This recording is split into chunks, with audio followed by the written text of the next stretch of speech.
ভোটে জেতার পরই যাদবপুরের রানী সায়নী ঘোষের প্রথম ইচ্ছে যে তিনি বিজেপি নেতা তথাগত রায়ের কাছে মিষ্টি পাঠাতে চান, আর তার জন্য সংবাদ মাধ্যমের কাছে তার বাড়ির ঠিকানাটা জানতে চাইলেন। কিন্তু এখন কথা হচ্ছে যে কেন তিনি এই মিষ্টি পাঠাতে চান, তবে সেই নিয়ে তিনি কিছু খোলসা করেননি। একদিকে অভিনেত্রী সায়নী ঘোষ, অন্যদিকে প্রবীণ বিজেপি নেতা তথাগত রায়। একসময় কন্ডম বিতর্কে তুমুল বাগযুদ্ধে জড়িয়ে পড়েছিলেন তারা দুজনেই। আর সেই বিতর্কের পরে সায়নী ঘোষ রাজনীতিতে এন্ট্রি নেন। আর তার ঠিক 3 বছরের মাথায় দিল্লি বাড়ির জয়ের মুকুট মাথায় উঠল সায়নীর। যাদবপুর কেন্দ্র থেকে জেতার পর সায়নী ইচ্ছে প্রকাশ করলেন যে তিনি মিষ্টি পাঠাতে চান তথাগত বাবুকে। ঠিকানাটাও জানতে চাইলেন। এবারের ভোটে যাদবপুর কেন্দ্র থেকে তৃণমূলের টিকিটে দাঁড়িয়েছিলেন সায়নী ঘোষ, আর তার বিপক্ষে বিজেপি প্রার্থী ছিলেন অনির্বাণ গাঙ্গুলি, বাম প্রার্থী ছিলেন সৃজন ভট্টাচার্য। তবে নিজের ক্যারিসমায় সবাইকে ধরাশায়ী করে জয়ের খেতাবটা তিনি ছিনিয়ে নিয়েছেন। বিজেপি প্রার্থীকে 2,58,201 ভোটে তিনি হারিয়েছেন। আর তারপরেই রীতিমতন বিষয়টা উৎসবে একেবারে রং নিয়ে নিয়েছে। আর সেই জয়ের পর বুধবার তাকে সংবর্ধনা জানাতে সোনারপুর উত্তর বিধানসভা কেন্দ্রের কামালগাছিতে কর্মী সভার আয়োজন করা হয়েছিল। সেখানে গিয়ে সায়নী জানিয়েছিলেন যে দলের কর্মীদের জন্যই তার এই জয় সম্ভব হয়েছে। কৃতজ্ঞতা জানান মমতা বন্দ্যোপাধ্যায় এবং অভিষেক বন্দ্যোপাধ্যায়কেও। জোরে জোরে জোরে করে একটা করতালি হবে। সবাইকে বলবো জয় বাংলা, জয় বাংলা, জয় বাংলা। আচ্ছা, জোরে জোরে করতালি হবে। যেখানে তাকে অভ্যর্থনা জানানো হয়েছে সেই মঞ্চ থেকেই সায়নীকে তথাগত সম্পর্কে প্রশ্ন করা হলে সেই প্রশ্নের প্রেক্ষিতে তিনি হেসে কিছুটা মজার ছলেই বলেন যে ঠিকানাটা বলুন, ওনাকে মিষ্টি পাঠাবো। নেতৃত্ব যেভাবে বলবে সেই মতোই তিনি কাজ করবেন, সেই কথাও জানান সায়নী। শুনুন কি বলছেন তিনি। Seat definitely prestigious seat definitely, এবং এটা তো শুধু সায়নী ঘোষের জন্য নয়, এটা প্রথমত মমতা বন্দ্যোপাধ্যায়, তৃণমূল কংগ্রেস, অভিষেকের নেতৃত্ব এবং সাংগঠনিকভাবে প্রত্যেক বিধানসভাতে নিজেদেরকে উজাড় করে দিয়েছে এমএলএরা। সোনারপুর উত্তরে দাঁড়িয়ে আছি, আমি আপনাদেরকে হলপ করে বলতে পারি নিজেদের বিধানসভাতে বোধহয় ফিরদৌসী এবং নজরুলদা এতটা খাটার প্রয়োজনীয়তা পড়েনি যতটা আমার জন্য খাটার প্রয়োজনীয়তা পড়েছে। এবং I owe this to them, I dedicate আমাদের কর্মী সমর্থক যারা নিজেদের ইলেকশন মনে করে ইলেকশনটা লড়েছেন এবং নিজের বুথে গিয়ে বলেছেন যে আমার বুথে আমি সায়নী। এই বলে বলে তারা পৌঁছেছেন, তারা কাজ করেছেন এবং সেটার প্রতিফলন আমরা দেখতে পেরেছি। We really grateful to the people of Jadavpur and the people of Sonarpur. আমরা কথা দিচ্ছি এর পরবর্তী নির্বাচন, যেটা ফিরদৌসীদের নির্বাচন হবে, সেই নির্বাচনে আমরা পুনরায় প্রমাণ করব যে এই লিড যেটা আমাকে সোনারপুর দিয়েছে তার থেকে ডবল লিড আমরা দেব এবং মানুষের আস্থা, ভরসা, বিশ্বাস এবং ভালোবাসা সেটা তৃণমূলের জন্য আগামী দিনে বাড়তেই থাকবে।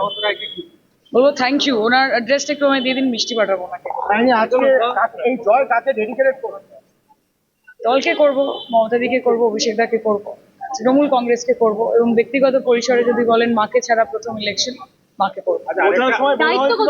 বিভিন্ন জায়গায় যাচ্ছি এবং সেখানে নোট ডাউন করছে কোন কোন জায়গায় ডেভেলপমেন্টের কোথায় খামতি আছে। কে? আপনি বলেছিলেন কোথায়?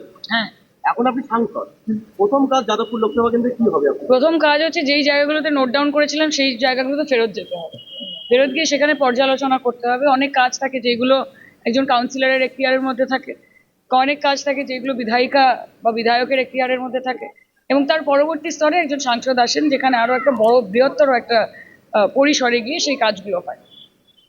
সবে একদিন হয়েছে, রেজাল্ট বেরিয়েছে, আপনারা দেখতেই পাচ্ছেন যে আমি চেষ্টা করছি যাতে সবার কাছে পৌঁছানো যায়। সেই অঞ্চলের মানুষের একটা এক্সপেকটেশন থাকে যে আগামী দিনে সেই অঞ্চলে বা সেই বুথে অনেক কাজ হবে। ফিরদৌসী নিজের জায়গা থেকে করেছে। এই মানুষগুলো যারা আমাদের বুথে কাজ করেছেন, অঞ্চলে কাজ করেছেন, ব্লকে কাজ করেছেন, তারা এটা আশা রেখেছিলেন যে সায়নীদি যদি আমি ভালো লিড দিই, আগামী দিনে সায়নীদি আমার অঞ্চলের বা আমার বুথের সমস্যাগুলো বুঝবে এবং সেগুলোকে সমাধান করার চেষ্টা করবে।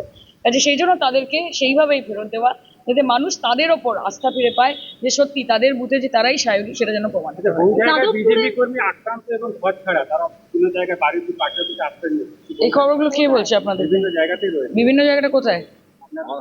লোকসভা কেন্দ্রে অনেক জায়গায়। এটা হাওয়ায় হাওয়ায় খবর করে লাভ নেই। অভিষেক বন্দ্যোপাধ্যায় বিপদে গেছেন এবং আজকের এনডিএ যেমন জোটের তাদের বৈঠক এবং ইন্ডিয়া জোটের বৈঠক, কি মনে হয় মমতা বন্দ্যোপাধ্যায়? শুনুন, বিজেপিকে গোটা ভারতবর্ষের মানুষ রিজেক্ট করেছে। অযোধ্যাতে রাম মন্দির বানানোর পরে বিজেপি হেরেছে। কাজে কার মনে কি রয়েছে সেটা রাম সবার থেকে ভালো জানে। শুধু ভক্তি দেখালে তো হবে না, কর্ম করতে হবে। ধর্ম দিয়ে সবকিছু হয় না, সেটা রাম প্রমাণিত করে দিয়েছে। দেশ গঠনে কি মমতা বন্দ্যোপাধ্যায়? অবশ্যই ফ্যাক্টর, মানে লিডিং ফ্যাক্টর। মমতা বন্দ্যোপাধ্যায় তার অভিভাবকত্ব যেরকম পশ্চিমবঙ্গের মানুষের ওপরে আছে, ইন্ডিয়া জোটের ক্ষেত্রেও সেটা প্রযোজ্য।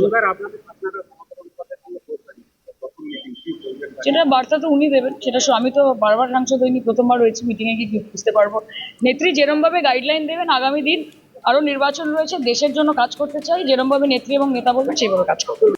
2021 সালে সায়নী ঘোষকে রক্ষা করতে ঢাল হয়ে এগিয়ে এসেছিলেন খোদ মমতা বন্দ্যোপাধ্যায়। এই পরিস্থিতিতে নায়িকার বাক স্বাধীনতার পক্ষে সওয়াল করতে দেখা গিয়েছিল মুখ্যমন্ত্রীকে। নাম না করে তথাগতকেও এক হাত নেন মমতা। তার কথায় বয়স হয়ে গিয়েছে, তবুও ভীমরতি যায় না। নাতনির বয়সী মেয়েকে প্রতিদিন হুমকি দিচ্ছে কেন? তার কি স্বাধীনভাবে কথা বলার অধিকার নেই? জয় বাংলা।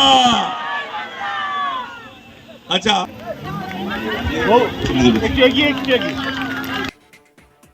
এই নিয়ে আমার কলিগ প্রসেনজিৎ সাহার একটি রিপোর্ট দেখাবো। যাদবপুর লোকসভা কেন্দ্রের জয়ী তৃণমূল প্রার্থী সায়নী ঘোষকে নিয়ে বিজয় সভা অনুষ্ঠিত হলো দক্ষিণ 24 পরগনার সোনারপুর উত্তর বিধানসভার অন্তর্গত কামালগাজীতে। বুধবার সন্ধ্যায় আয়োজিত এই বিজয় সভায় যোগ দেন তৃণমূল প্রার্থী সায়নী ঘোষ। কার্যত তিনি এই কেন্দ্র থেকে জয়লাভ করেছেন এবং জয়লাভের পরের কর্মীদের সাথে আনন্দ উৎসব, বিজয় উৎসবে মেতে উঠেছেন। আর বুধবার সন্ধ্যায় এই বিজয় সভায় অনুষ্ঠিত হয়ে তিনি বার্তা দেন সারা বছর ধরে তিনি মানুষের পাশে থাকবেন। যাদবপুর লোকসভা কেন্দ্রের অন্তর্গত যতগুলো বুথ রয়েছে সবকটা বুথে আগামী 5 বছর তিনি যাবেন এবং সেখানকার মানুষের সমস্যার কথা শুনবেন এবং সেই সমস্যার সমাধানের চেষ্টা করবেন তিনি। পাশাপাশি তৃণমূল নেত্রীর সাথে কথা বলে এলাকার আরও কি উন্নয়ন করা যায় সে বিষয়ে যথেষ্ট সচেষ্ট হবেন বলে জানিয়েছেন সায়নী ঘোষ। এর পাশাপাশি তিনি জানিয়েছেন তার এই জয়ের আনন্দ ভাগ করে নিতে তিনি বিজেপি নেতা তথাগত রায়ের বাড়িতেও যাবেন, মিষ্টি দিয়ে আসবেন সেখানে। বুধবার সন্ধ্যায় কামালগাজীতে আয়োজিত এই বিজয় সভায় তৃণমূলের কর্মীরা তাকে সংবর্ধনা জ্ঞাপন করেন। সাংসদ হিসেবে জয় পেয়ে তৃণমূল প্রার্থী সায়নী ঘোষ তিনি দাবি করেছেন যে তার এই জয়ের পেছনে মূল কাণ্ডারি দলের কর্মীরাই।